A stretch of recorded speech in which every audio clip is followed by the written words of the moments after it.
اللہ الرحمن الرحیم الصلاۃ والسلام علیکم یا خاتم النبین۔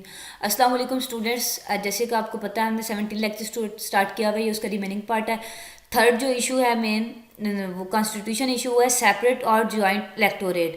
Separate electorate was adopted on the demand of Muslim in 1909 by the British government۔ اس کا مطلب ہے کہ مسلمانوں کو ووٹ دینے کا اپنا علیحدہ حق ہونا چاہیے، ان کے اپنے علیحدہ نمائندگان ہونے چاہیے، علیحدہ جو نظام ہے ووٹ دینے کا، سیپریٹ electorate systems کو کہتے ہیں۔ یہ مسلمانوں کی ڈیمانڈ پر 1909 میں برٹش راج میں برٹش گورنمنٹ میں شروع کر لیا گیا تھا۔ But the minorities did not favor this after independence۔ لیکن اب جب آزادی ہو گئی، اب تو سارے کے سارے مسلمان ہو گئے، ہمارا ملک مسلمانوں کا بن گیا، لیکن اب جو مائنارٹیز تھی، اقلیت تھی، انہوں نے تو وہ اس کے حق میں نہیں تھی آزادی کے بعد۔ انہوں نے کہا کہ اب یہ تو نہیں نا ٹھیک۔ Religious elements supported this as a part of heritage۔ اب جو مذہبی ایلیمنٹس تھے، ہمارے مذہبی مسائل تھے، ان مذہبی جو ایلیمنٹس تھے، اجزاء تھے، انہوں نے اس کو سپورٹ کیا as a part of heritage کہ یہ وراثت میں ہے، جیسے ہمارا وراثتی حق ہے نا ووٹ دینے کا۔ انہوں نے کہا تو کہا یہ ایسے ہی ہوگا۔ ایسٹ میں اب کیا ہوا تھا، مشرقی پاکستان میں ڈیسائیڈڈ فار جوائنٹ الیکٹوریٹ، انہوں نے کہا جوائنٹ الیکٹوریٹ سسٹم ہونا چاہیے۔ ویسٹ میں نے کہا جو مغربی پاکستان ہے، انہوں نے کہا سیپریٹ الیکٹوریٹ چاہیے، علیحدہ ہونا چاہیے الیکٹوریٹ سسٹم۔ 1957 میں کیا ہوا، joint electorate was adopted for all Pakistan by the national assembly.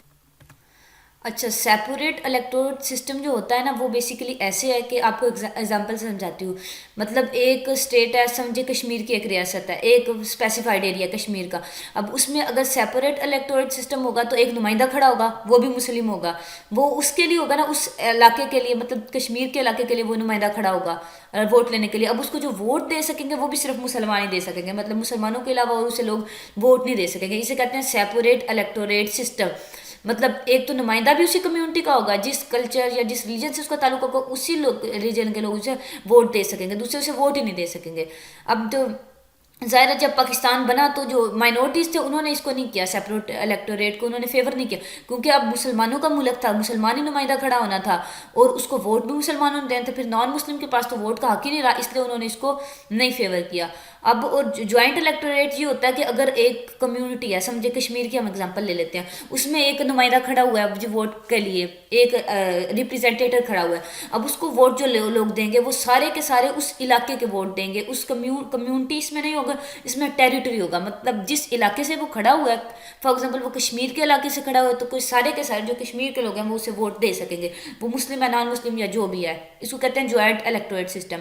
اب پاکستان میں 1957 میں پھر یہ کنفرم ہو گیا کہ joint electorate system was adopted for all Pakistan by the national assembly.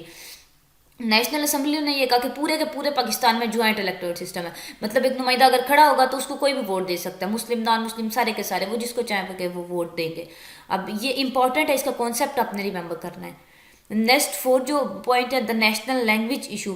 Pre independence, آزادی سے پہلے Muslim elite all over India adopted Urdu, مطلب جو مسلمانوں کے ایلیٹ تھے، بڑے بڑے لوگ تھے، حکمران جیسے کہ ہو گئے، انہوں نے تو اردو کو اڈاپٹ کیا۔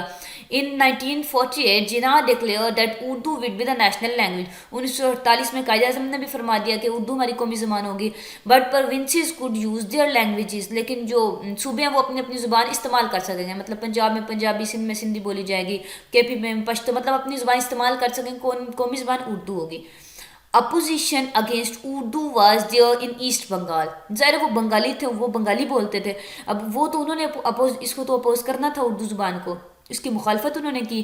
دس became more pronounced after the death of Jinnah as controversies erupted on constitution making.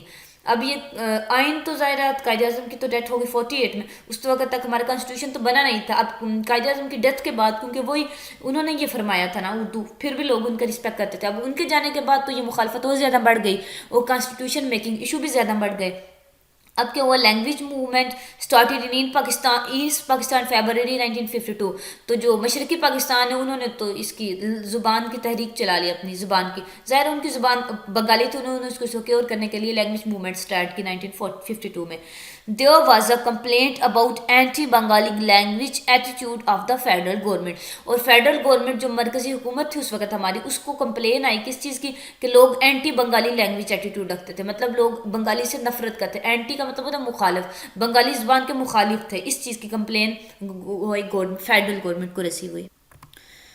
اب کیا ہوا، two language formula was adopted in 1954، 1954 میں دو زبانوں کا فارمولا اڈاپٹ کر لیا گیا. مطلب جیسے ہم نے اوپر بوگرا فارمولے میں پڑھا ہے کہ اس میں بنگالی اینڈ اردو دو both selected as national languages.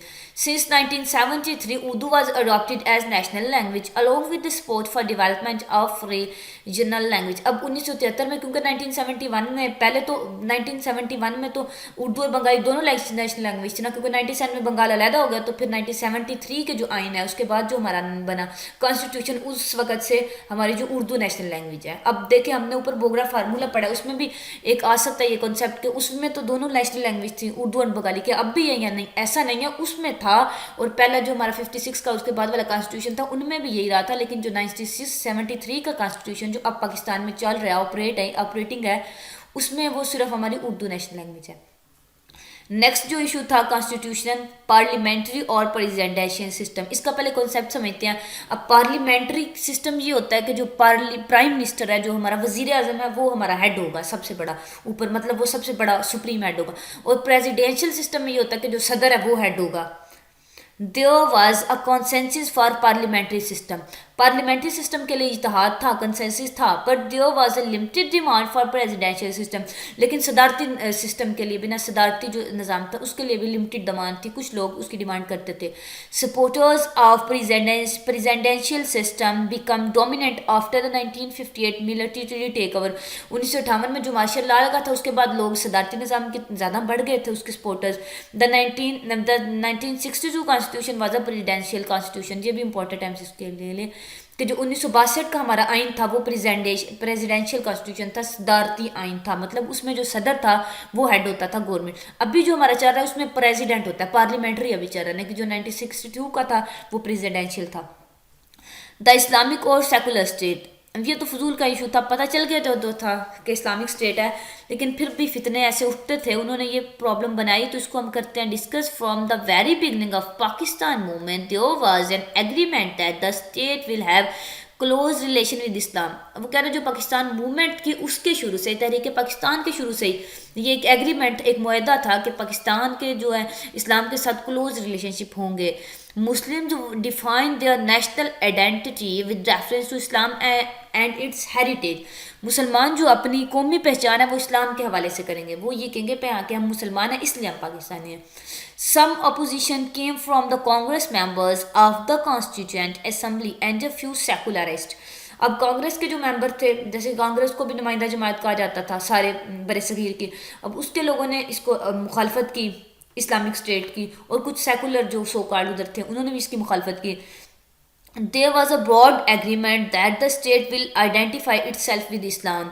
لیکن جو بڑا معاہدہ تھا، جو بڑا براڈ ایگریمنٹ، وہ یہی تھا کہ جو اسٹیٹ ہماری پاکستان ہے وہ اپنی پہچان صرف اسلام کے ذریعے کروائے. The Constituent Assembly took time to define the precise relationship between the state and Islam. اب جو کانسٹیٹیوئنٹ اسمبلی تھی اس نے کچھ ٹائم لیا تھا اس کے ریلیشن شپ کو ڈیفائن کرنے کے لیے اسٹیٹ اور اسلام کے، کہ اس کے کون سے تعلقات ہوں گے اسلام کے ساتھ اسٹیٹ کے، مطلب کلوزلی تھا. لیکن پھر بعد میں یہی آیا تھا کہ Islam state religion. The issue to be addressed were, اب کیا scope of the legislature, sorry یہ آبجیکٹیو ریزولوشن مس ہو گیا تھا. اب اس میں یہ ہم نے 16 چیپٹر پڑھا ہے آبجیکٹیو ریزولوشن کا، یہ وہی اس میں بتایا ہوا ہے کہ یہ تھا objective resolution theocracy in Pakistan and provide the basic objective for the future of constitution. یہ وہی بات ہے کہ آبجیکٹیو ریزولوشن کس لیے آئی تھی، اس نے بیسک آبجیکٹیو بنیادی مقصد بتایا تھا پاکستان کے کانسٹیٹیوشن کا. اس نے یہی بتایا تھا کہ یہ اسلام پہ بیس کرے گا. یہ ہم نے لاسٹ لیکچر پڑھا ہوا ہے، آپ وہ لے سکتے ہیں. The issues to be addressed were scope of legislation for an elected assembly. اب جو مسائل رہ گئے تھے، یہ اوپر والے تو سارے سالو ہو گئے، فیڈرلزم، لینگویج کا اور وہ سارے. اب اس کے علاوہ جو مسائل وہ رہ گئے تھے وہ یہ تھے کہ scope of legislation for an elected assembly, مطلب جو اسمبلی بنے گی اپر ہاؤس یا لوور ہاؤس یا نیشنل اسمبلی، اس کا اسکوپ آف لیجسلیشن، اس کی قانون سازی کا مطلب ہے قانون بنانے کا اس کا اسکوپ، اس کی طاقت کتنی ہوگی، مطلب کتنے قانون وہ بنا سکے گی اسمبلی. سیکنڈ پہ who will decide about the Islamic nature of laws. اب یہ تو بات ہوگی تھی آبجیکٹیو ریزولوشن میں کہ سارے کے سارے لا اسلامک نیچر کے ہوں گے. اب یہ کون بتائے گا کہ یہ لا اسلامک نیچر کا ہے یا نہیں؟ اس کے لیے کیا ہوگا، شوڈ اے بورڈ آف علماء بی گیون دس پاور. کیا ایک علماء کا بورڈ بنایا جائے گا جو ہمیں یہ بتائے گا؟ ظاہر ہے ہر عام بندے کو تو نہیں پتا اس بات کا. نیکسٹ ہے position of women votes and work, عورتوں کے جو حقوق تھے ان کا ووٹ دینا اور ان کا کام کرنا، یہ ریلیجیس مائنورٹیز اور جو مذہبی اقلیتیں ہیں مطلب دوسرے مذہب کے لوگ ہیں، یہ 4 مسائل رہ گئے تھے. ان کا کیا ہوا، discussion in the constitution assembly and out side continued. اب یہ ان کی جو کانسٹیٹیوشن اسمبلی میں بھی اور باہر بھی یہ ڈسکشن ہوتی تھی کہ ان 4 مسائل کا کیا بنے گا. There was an active demand by religious element for Islamic political system. Definitely یہ تو بات ہم نے کر لی کہ ایکٹیو ڈیمانڈ کس کی تھی، اسلامک پولیٹیکل سسٹم کی تھی کہ جو ہمارا سیاسی نظام وہ اسلامک ہی ہونا چاہیے. ان دس کانٹیکسٹ دا لیڈر علماء of various sects presented famous 22 points. اب لیڈنگ علماء آف ویریس سیکٹس مطلب جو مختلف عقائد کے سیکٹ ہوتا ہے عقیدے، مطلب مختلف عقائد کے جو لیڈنگ علماء تھے، جو ان کے بڑے بڑے مولانا تھے، انہوں نے 22 نکات پیش کیے اپنے to provide a religious base to the future constitution.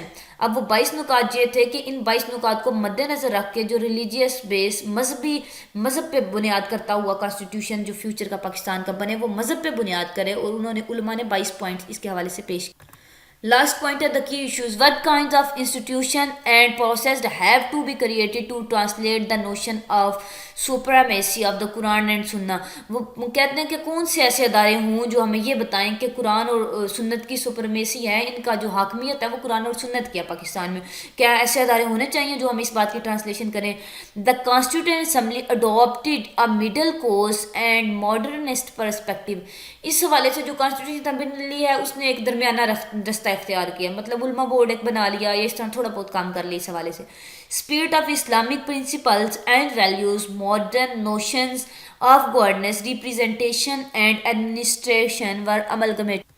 اس کا مطلب ہے کہ جو اسلامک اسپرٹ تھا نا، پرنسپل اسلامی جو پرنسپلز تھے، ویلیوز تھی، اقتدار تھی، قانون تھے سارے کے سارے، اور جو گورننس سسٹم تھا، اسلامی نظام حکومت تھا، اور اسلامی طریقے سے جو ریپریزنٹیشن ہونی تھی، مطلب لوگوں کی نمائندگان آنے تھے، اور ایڈمنسٹریشن، ان سب کو ساری چیزوں کو املگمیٹڈ کر دیا گیا، مطلب یکجاں کر دیا گیا. چاہیے تو یہ تھا کہ سب کا علیحدہ علیحدہ اسلامک اسپرٹ ظاہر کیا جائے، لیکن نیشنل اسمبلی جو کانسٹیٹیوشن اسمبلی تھی اس نے مڈل کورس ایک درمیانی رستہ اختیار کیا، ان ساری چیزوں کو املگمیٹڈ کر دیا، یکجاں کر دیا. اسلامی اب یہ کی ایشو ہے نا، یہ مسئلہ ہمارا تھا جو رہ گیا کہ یہ اس نے یہ کام کیا. اب اس کو ہم نیکسٹ پڑھیں گے کہ اس کے بعد کیا کیا پھر اسٹیپس لیے گئے. Islamic provision would be taken up when we discuss the constitution. اب اسلامک پروویژن ٹیکن اپ کی گئی تھی، اسلامک جو پروویژن تھے، اسلامی اقتدار اصول کو مد نظر رکھا گیا تھا. کب جب ہم کانسٹیٹیوشن کو ڈسکس کریں گے تو ہم یہ کریں گے.